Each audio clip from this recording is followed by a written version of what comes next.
दोस्तों, मोदी सरकार हिंदुस्तान में एक यूनिफॉर्म सिविल कोड को अनाउंस कर चुकी है और जिसका मतलब है कि खा आपका ताल्लुक किसी भी कल्चर, मज़हब, रंग या रेस से है, कानून सबके लिए बराबर होगा और किसी को भी कोई स्पेशल ट्रीटमेंट नहीं मिलेगा।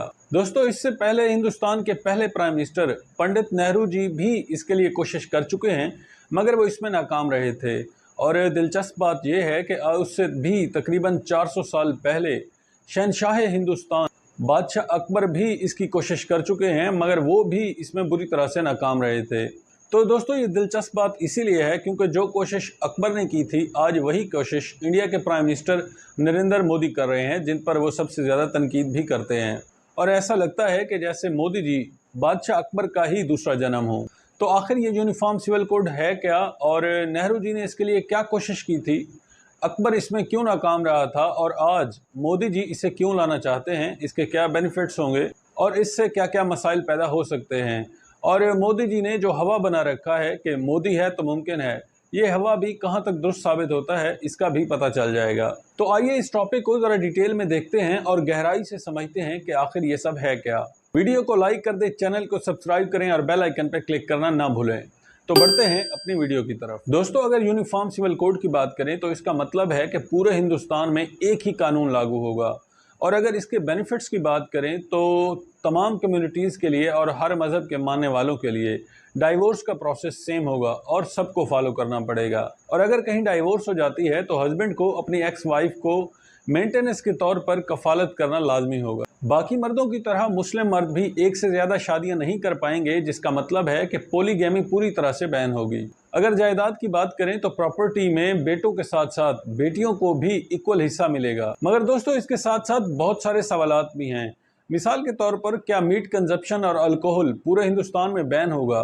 क्या मोटरसाइकिल चलाने के लिए बाकी कम्युनिटीज़ की तरह सिखों को भी पगड़ी की बजाय हेलमेट पहनना लाजमी होगा? और अगर एक औरत बच्चा पैदा नहीं कर सकती तो क्या हस्बैंड को सेकंड मैरिज की परमिशन होगी या नहीं? दोस्तों, अगर इस यूनिफॉर्म सिविल कोड को देखें तो बाहर से बहुत ही बड़ा मास्टर स्ट्रोक नज़र आता है, मगर अगर गहराई में देखें तो इसमें बहुत सारी कॉम्प्लेक्सिटीज़ भी हैं। और यही वजह है कि बहुत सारी कम्युनिटीज़ इसके खिलाफ बातें भी कर रहे हैं। और देखने में तो यही लगता है कि ये तरक्की की तरफ एक और कदम है, मगर अपोजिशन पार्टीज़ का कहना कुछ और है।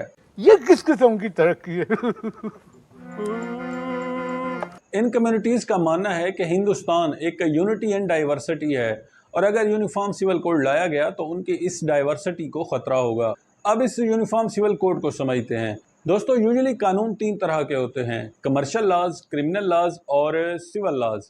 जब ब्रिटिशर्स आए तो उन्होंने क्रिमिनल लॉज और कमर्शियल लॉज को यूनिफॉर्म रखा, यानी पूरे हिंदुस्तान में एक ही रूल चलता था। मिसाल के तौर पर, अगर बिजनेस करना हो तो उसके लिए जो परमिशन लेनी पड़ती हैं वो सब के लिए एक बराबर थी, सबको लेना पड़ती थी, खा वो ब्राह्मण हो या एक मुस्लिम कम्युनिटी हो या दलित हो। इसी तरह क्रिमिनल लॉज को अगर देखें तो अगर कोई कत्ल करता है तो सबके लिए फांसी होगी, ये जाने बगैर कि कातिल का ताल्लुक किस मज़हब, रंग, कल्चर या फ्रीक से है। और अगर सिविल लॉज को देखें तो सिविल लॉज में आते हैं फैमिली, मैरिजेज, डाइवोर्सेज, इनहेरिटेंस वगैरह। तो दोस्तों, ब्रिटिश सरकार ने क्रिमिनल लॉज और कमर्शियल लॉज को तो यूनिफॉर्म रखा, मगर सिविल लॉज को स्टेट टू स्टेट उनकी मर्जी के मुताबिक ही रखा, यानी उसको यूनिफॉर्म नहीं किया। अब दोस्तों, ये बात ऑब्वियस है कि अगर कानून स्टेट टू स्टेट चेंज होंगे तो लोग एक साथ नहीं जुड़ पाएंगे और यूं उनमें डाइवर्सिटी तो रहेगी, मगर उन पर हुकूमत करना बहुत ही आसान होगा, क्योंकि ब्रिटिश सरकार तो यहाँ लूटने आए थे, वो कोई वेलफेयर करने तो आए नहीं थे। मगर जब पार्टीशन हुआ और इंडिया को इंडिपेंडेंस मिला तो इंडिया के पहले प्राइम मिनिस्टर बने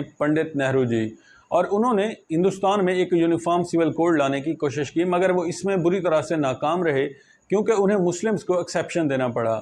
और नेहरू जी का मानना था कि मुल्क पहले ही पार्टीशन और राइट्स के दलदल से निकल रहा है और आम आदमी की हालत बहुत ही ख़राब है, और अगर ऐसे में यूनिफॉर्म सिविल कोड के मुद्दे को लेकर फिर से दंगे फसाद हो गए तो इससे मुल्क का बहुत ज़्यादा नुकसान होगा और शायद यूनिटी भी ना रह सके। और दोस्तों, तब से लेकर अब तक पिछले 75 सालों से हिंदुस्तान एक यूनिफॉर्म सिविल कोड के इंतज़ार में है। मगर दिलचस्प बात यह है कि नेहरू जी से भी तकरीबन 400 साल पहले शहनशाह हिंदुस्तान मुगल बादशाह अकबर भी इस यूनिफॉर्म सिविल कोड को लागू करने की कोशिश कर चुके हैं, मगर वो भी इसमें बुरी तरह से नाकाम रहे थे। दोस्तों, मुगल बादशाह अकबर हर स्टेट और हर कम्युनिटी के अलग अलग कानून से तंग आ चुके थे उनका मानना था कि अगर यही चलता रहा तो हिंदुस्तान कभी भी यूनाइट नहीं हो पाएगा, और लोगों को यूनाइट करने के लिए ही उन्होंने अपने एक महल में इबादत खाना खोल रखा था, जहां गीता भी पढ़ी जाती थी और होली कुरान भी, होली बाइबल भी पढ़ी जाती थी और वेद भी पढ़े जाते थे।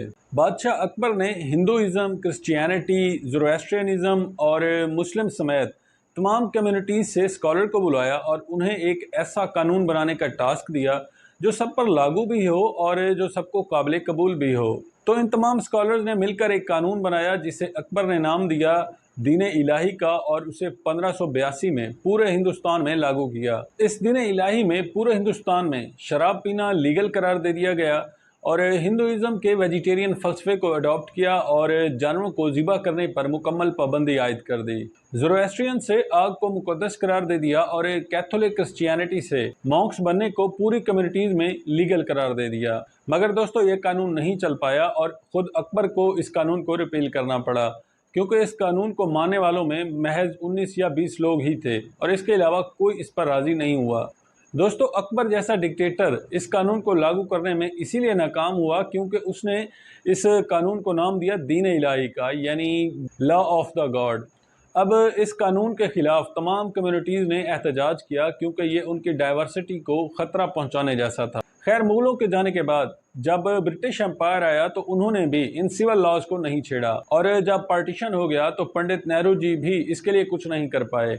फिर राजीव गांधी के दौर में शाह बानो का केस आया। शाह बानो ने डाइवोर्स के बाद अपने हस्बैंड से मेंटेनेंस क्लेम किया जो उन्हें नहीं मिला, जिसके बाद शाह बानो ने सुप्रीम कोर्ट में केस फाइल किया। अब मसला ये था कि हिंदुइज्म में तो मेंटेनेंस मिलता है, मगर शाह बानो को मुस्लिम होने की वजह से इस्लामिक बोर्ड ने उनका मेंटेनेंस का जो क्लेम है वो रद्द करार दे दिया। ये केस चलता रहा और बिल आखिर सुप्रीम कोर्ट ने शाह बानो के हक में फैसला किया, मगर इस्लामिक बोर्ड के प्रेशर में आकर राजीव गांधी ने सुप्रीम कोर्ट के इस फैसले को ओवरटर्न कर दिया। इसी तरह 2017 में शायरा बानो का एक ट्रिपल तलाक का भी केस आया।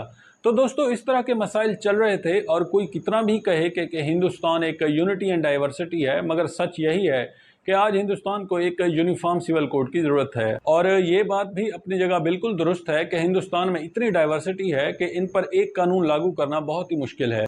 अपोजिशन पार्टीज और बहुत सारी कम्युनिटीज़ मोदी सरकार पर ये ब्लेम कर रही हैं कि उन्होंने ये एक इलेक्शन जीतने के लिए एक प्रोपेगेंडा किया है। अब इसकी सच्चाई जो भी है, अब मोदी सरकार ने ये एक यूनिफॉर्म सिविल कोड का पैंतरा खेल तो दिया है। अब इसमें एक कॉम्प्लेक्सिटी है कि अगर मुगल बादशाह अकबर जैसा डिक्टेटर इस कानून को लागू नहीं करवा पाया और इंडिया के पहले प्राइम मिनिस्टर और एक फ्रीडम फाइटर पंडित नेहरू जी भी इस कानून को नहीं लागू कर पाए, तो अगर मोदी सरकार भी इसे कानून को लागू करने में नाकाम रही तो उनका जो हवा है मोदी है तो मुमकिन है वो भी फ्लॉप हो जाएगा। दोस्तों, उम्मीद करते हैं वीडियो आपको पसंद आया होगा और इन्फॉर्मेटिव लगा होगा। अगर आपको हमारा कंटेंट पसंद आ रहा है तो चैनल को प्लीज़ सब्सक्राइब करें और बेल आइकन पर क्लिक करना बिल्कुल ना भूलें, और इस वीडियो को भी लाइक कर दें।